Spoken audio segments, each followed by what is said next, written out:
El 27 de agosto de 1830, el amante de toda la vida de Sophie Dawes fue encontrado muerto en circunstancias misteriosas.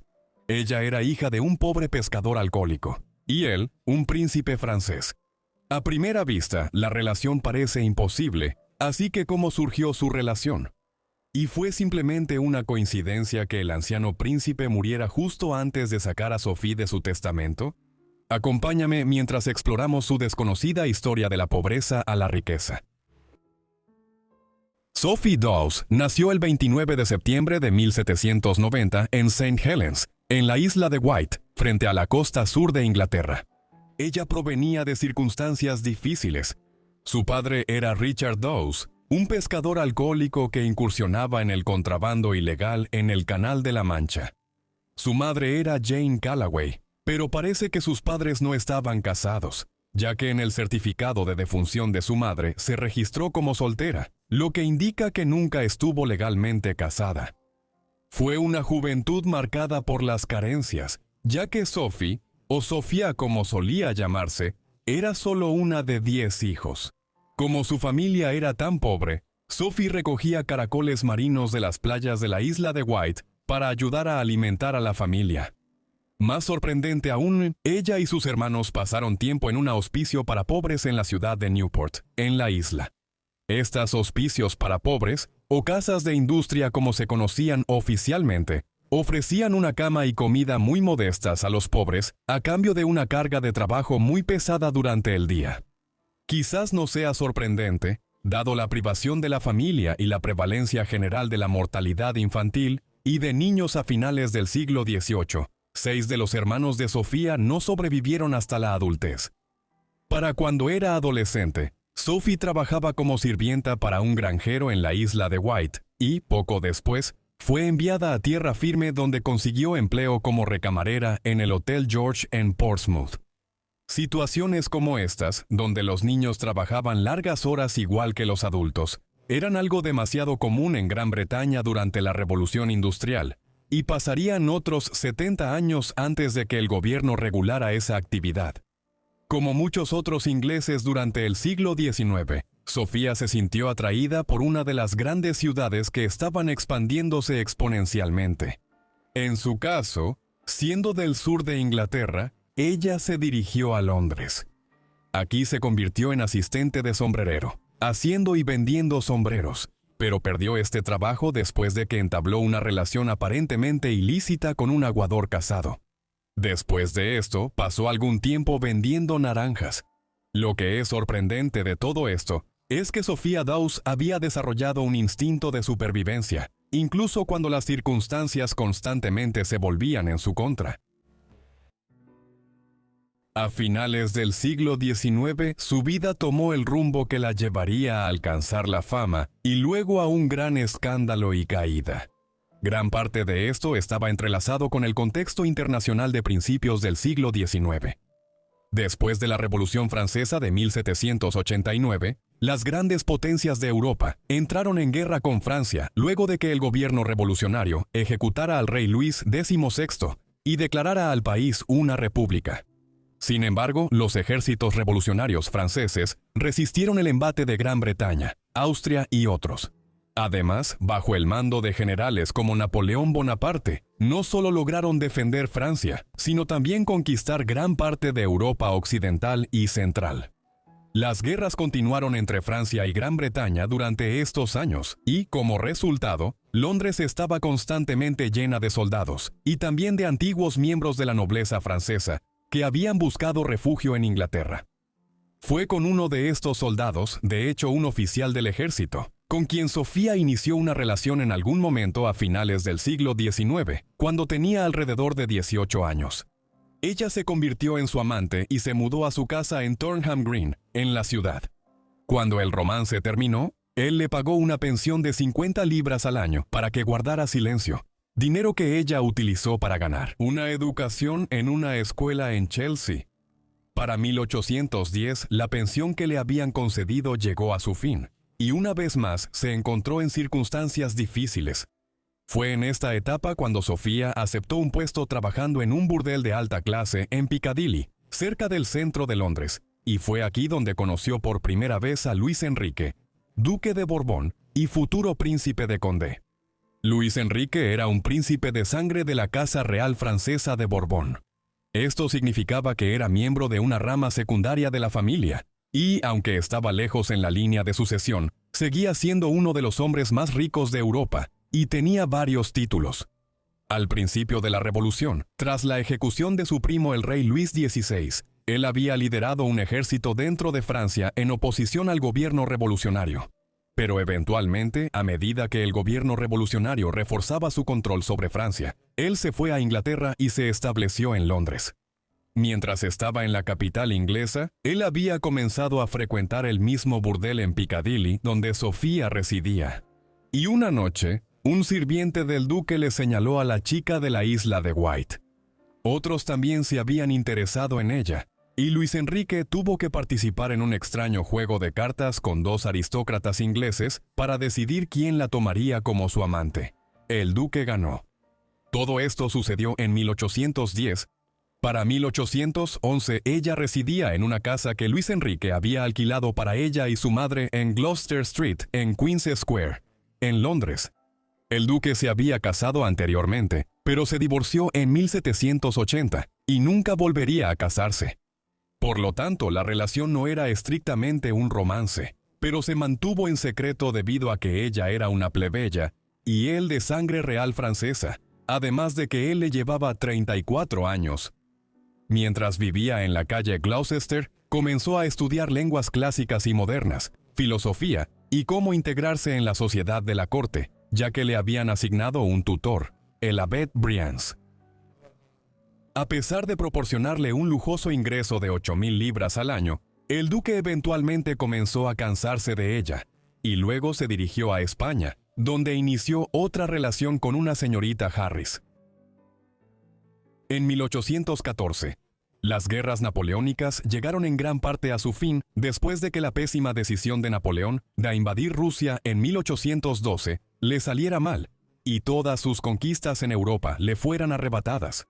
Después de rendirse, fue brevemente encarcelado en 1814, e incluso un intento de escapar y volver a imponerse como gobernante de Francia terminó en fracaso en 1815.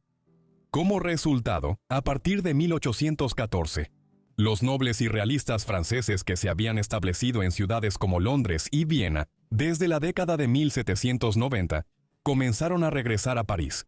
Aquí, el hermano de Luis XVI, quien fue ejecutado, había sido restaurado al trono como el rey Luis XVIII. Sofía ahora se dirigió allí y logró volver a ganarse el favor de Luis Enrique. Para evitar cualquier escándalo y para que su aparición en la corte pareciera legítima, el duque organizó un matrimonio entre Sofía y un oficial de la Guardia Real Francesa, Adrien Victor de Foucher, que tuvo lugar en Londres el 6 de agosto de 1818. Luis Enrique, quien ahora era el príncipe de Condé, incluso lo nombró barón, y a ella baronesa como parte del acuerdo. El nuevo barón aparentemente no estaba al tanto de las circunstancias de la relación entre Sofía y el príncipe, y se le hizo creer que ella era su hija natural y la viuda de un tal Richard Clark. Hecho esto, el príncipe nombró a su esposo ayudante de campo y le otorgó una dote de unos 200,000 francos. Sofía ahora ingresó a la sociedad francesa y se convirtió en una reconocida socialité parisina, siendo incluso bien recibida en la corte, pero todo esto pronto se vendría abajo. Todo fue relativamente bien durante algún tiempo, y pocos estaban al tanto de la verdadera situación. Pero para 1822, el esposo de Sofía se había enterado de la verdadera naturaleza de la relación entre su esposa y el príncipe. En este punto, él se separó de ella, devolvió la dote considerable que el príncipe había otorgado y solicitó a los tribunales una separación judicial. Esto tardó 5 años en obtenerse, pero finalmente se concedió en 1827. De manera más significativa, la corte francesa se enteró de la duplicidad en la que se había incurrido, y cuando la noticia llegó al rey Luis XVIII, decidió actuar ante el escándalo. Él prohibió a la baronesa asistir a la corte francesa, llamándola nada más que una simple mujerzuela de la calle, aunque trágicamente carente de cualquier habilidad para ese oficio. El rey esperaba que esto pusiera fin al asunto y limitara el escándalo. Como era de esperarse, no fue así, y Sofía y el príncipe Luis Enrique continuaron su relación durante años, impulsados en gran parte por la determinación de ella de mantenerla. Además, con el paso del tiempo, el escándalo empeoró. Se rumoreaba que Sofía tenía varios otros amantes de origen humilde, una situación que encendió los ánimos en la corte francesa, al mismo tiempo que también había comenzado a hacer esfuerzos para congraciarse con algunos miembros de la familia más amplia del rey para lograr su rehabilitación en la corte. Estos incluían al sobrino del rey y a su primo, Luis Felipe, duque de Orleans. Aunque estas intervenciones no lograron que fuera restaurada en la corte, ahora entabló una relación con el joven hijo del duque de Orleans, Enrique Eugenio, duque de Ormal, y pronto comenzó a planear su siguiente movimiento. Para este momento, el príncipe Luis Enrique se acercaba al final de su vida, ya que tenía poco más de 70 años y no tenía un heredero legítimo, pues su único hijo había sido ejecutado en 1804. Así que Sofía comenzó a presionarlo para que le otorgara una gran parte de su patrimonio al duque de Ormal, ya que Sofía claramente había llegado a un acuerdo con su padre. El viejo príncipe al principio se mostró reacio, pero finalmente ella lo presionó para que firmara un testamento en agosto de 1829, en el que le dejaba 2 millones de francos y varias propiedades a ella, y una parte mayor del resto de la herencia al duque de Ormal. Un nuevo giro favorable en su fortuna ocurrió en la primavera de 1830, cuando el duque de Orleans, el padre de Ormal, fue proclamado rey de los franceses en 1830, después de que su primo, Carlos X, fuera obligado a abdicar durante la Revolución de Julio. Luis Felipe I, también llamado el Rey Ciudadano, aceptó permitir que Sofía regresara a la corte.